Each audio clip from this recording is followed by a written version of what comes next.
So you all remember, in 1999, The Matrix changed the game. But will this Resurrections follow-up be the same? Let's talk about it. My name is Brandon Keith Avery, and this is just my opinion.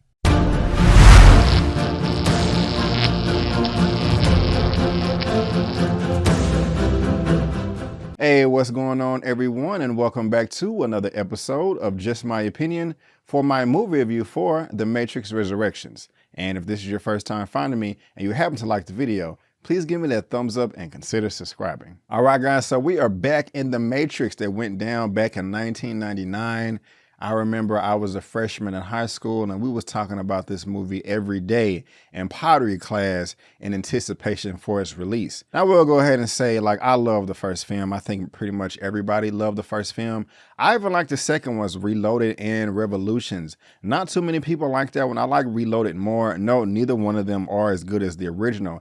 I can admit that, but I still had fun with the two follow-ups, and I always wish that they would continue on this story because the concept itself is just pretty cool. Will Smith has had a ton of interviews with him just saying that this was his biggest regret, that he chose this film over the Wild Wild West instead of The Matrix, but of course Neo, Keanu Reeves, he did do a great job, and I was kind of hoping if they did follow up, Will Smith would be back, but that's not the case here. But this is being directed by Lana Wachowski, that used to be part of the Wachowski siblings, but went through some changes, and now she is Lana Wachowski. And a lot of people also crap on the rest of her productions. I tend to like them. If you look, we just talked about The Matrix Reloaded and Revolutions, but this Speed Racer film right here, I'm sorry, guys. This is one of the best movie experiences I've had in my entire life.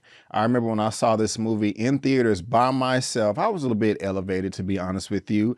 But this was a great experience. I love this movie and I will defend this movie until the day I die. Now, as far as everything else that she directed, like Jupiter's Ascending and Cloud Atlas, I think I saw Cloud Atlas, and that was pretty good. Jupiter's Ascending was pretty disappointing. So if you've seen any of those films, please let me know what you think down below in that good old comment section. As far as my expectations going into this film, I don't want to say that it's anything that I was excited about when I first saw the trailer, even though I did want to see a sequel, from years ago, but it did look quite good. And then when we got the second trailer, I was like, okay, this looks like it may be promising. I do not want to get my hopes up, but I am looking forward to seeing this. Hopefully it will be very, very good. But before I get into all the nitty gritty about my likes and dislikes, let me tell you exactly what it's all about. Return to a world of two realities, one everyday life, the other what lies behind it.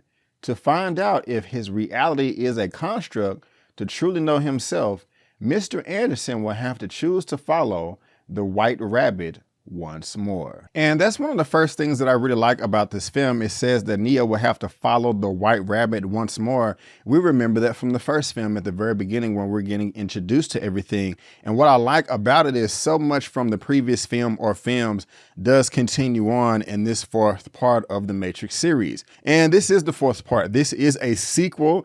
This is a follow-up. This is not a reboot. In a way, it is a reimagining of the Matrix story, but it is also a sequel. Only reason I'm giving strong emphasis on that is I was just doing a little reading and research, and they were just saying that, no, this is not a sequel. We don't want to describe it that way.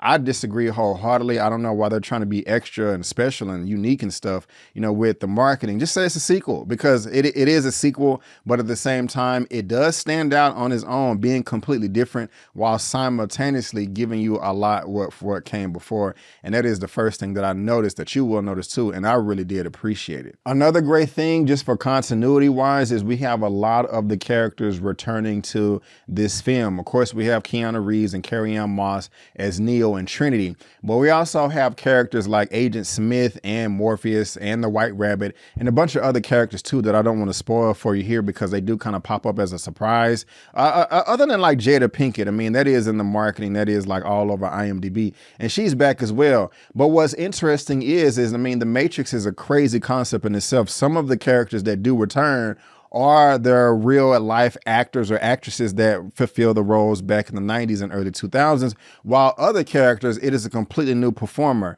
Example, we have Yahya Abdul-Mateen II coming in as Morpheus, and then some other characters too that I just don't want to spoil for you here. The reason why that's great, I mean, they do explain why that is, and I just have to say I do like the explanation, and I don't want to spoil that for you here. Another great thing that I liked about this movie is everything is upgraded. You know, we have new technology. In 1999 and early 2000s, when characters was going back and forth between the Matrix and the real world, they would have to run to a phone booth. They don't have to do that anymore. I mean, it's over 20 years later. So of course, technology would advance itself. And I like that. And I don't remember the gentleman's name who played the guy in the chair. He was also in the Mario Van Peebles Black Panther film, which is great as well. I should probably, let me just try to look that up real quick. So here we go right here, talking about Marcus Chong. I really like this guy. You know, look up his filmography. He was in the original Matrix, and here is the Panther film that I was talking about. We do remember him from The Chair. Now, you know, he was like one of the control people. Also, we have one of those characters in this movie as well, but the way they depict him, showing the way that he communicates in the real world and also with the characters that are in the Matrix, I thought that was dope as hell. Now, some of the technology they introduced in this film, I don't understand. I have to see the film again for a third time, you know, but to be honest with you, I didn't understand everything the first time I saw the first Matrix. I don't think anybody did. If you understood everything 100%, be honest, let me know in the comments. I'm very, very curious. You know, but I didn't understand everything then, and I don't understand everything now, but I do understand everything enough to enjoy myself, and I really did enjoy myself watching this movie. As far as the fighting is concerned, I won't even go as far as saying that the fighting was just completely, you know, balls to the wall, amazing in the first Matrix film. I mean, no, it was amazing. It just wasn't perfect, and I can nitpick that in another video. The action in this movie is not as great. I will go ahead and admit that. I don't think anybody was expecting it to be, because in 1999 that was a game changer, and with the bullet time technology, that's something that we've never seen before. And it's kind of old and watered down and outdated now, but not in the Matrix itself. But the action was good, the fighting was good, it just wasn't as great as it was in the original films. So if you're going into this wanting the same thing, wanting to be blown away like you were in 1999 and 2003, 2004, tailor those expectations. You will be entertained, but you will not be blown away. I just want to make sure that you understand that.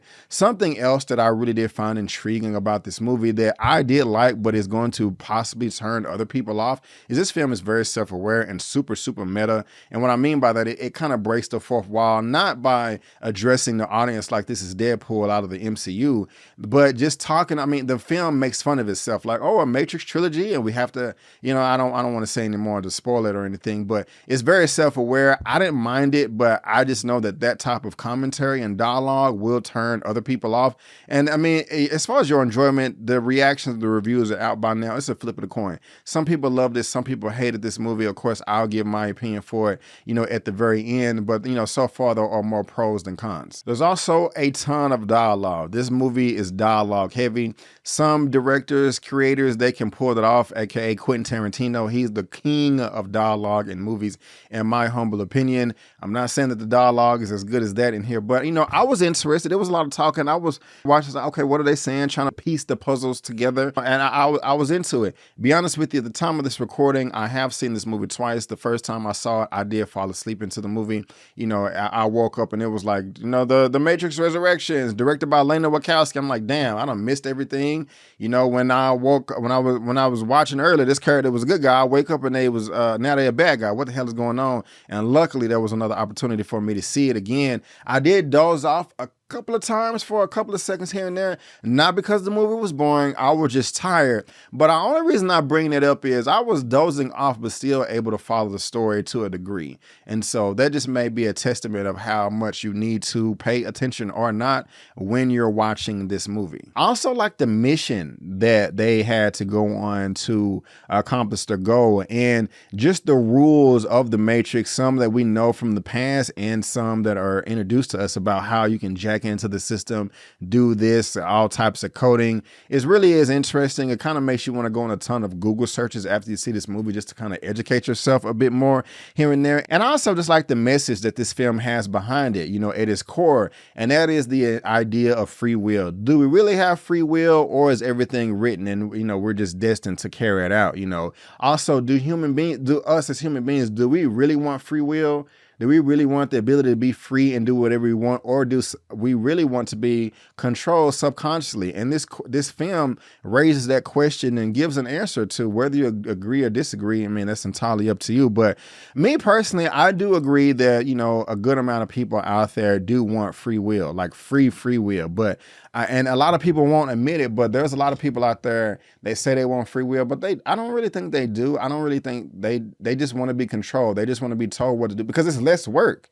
You know, they don't really want to get involved in the community, you know, on a local, state, or national or global level. They just want to show up to the polls every 2 to 4 years, check a box, and then have somebody else take care of them. You know, if they actually had to do the work themselves and create their own economy so that they could be free, a lot of people don't want to do that. I'm fine doing this, I'm fine doing that. And it's just the way that they raise the question and explain it in this film. It kind of just makes you ponder like this a little bit. And that is something that I like. Now, something that I did not like in this film is when it comes to the lighting, especially at the very beginning of this movie. I don't know what Lena was trying to do and be clever and stand out. And I know you don't want to, you know, be like a carbon copy of what came before, but something that she was just doing with the lighting was very distracting when they were trying to do the action. I mean, just imagine if you're just watching me right now and then a big light just starts flashing in your face, you're going to be like, what the hell, Brandon? What are you doing with that light? That's what they was doing. And a few times in this movie, especially during fight scenes at the beginning, I'm like, what the hell? And also it has to do with the antagonists, the villains.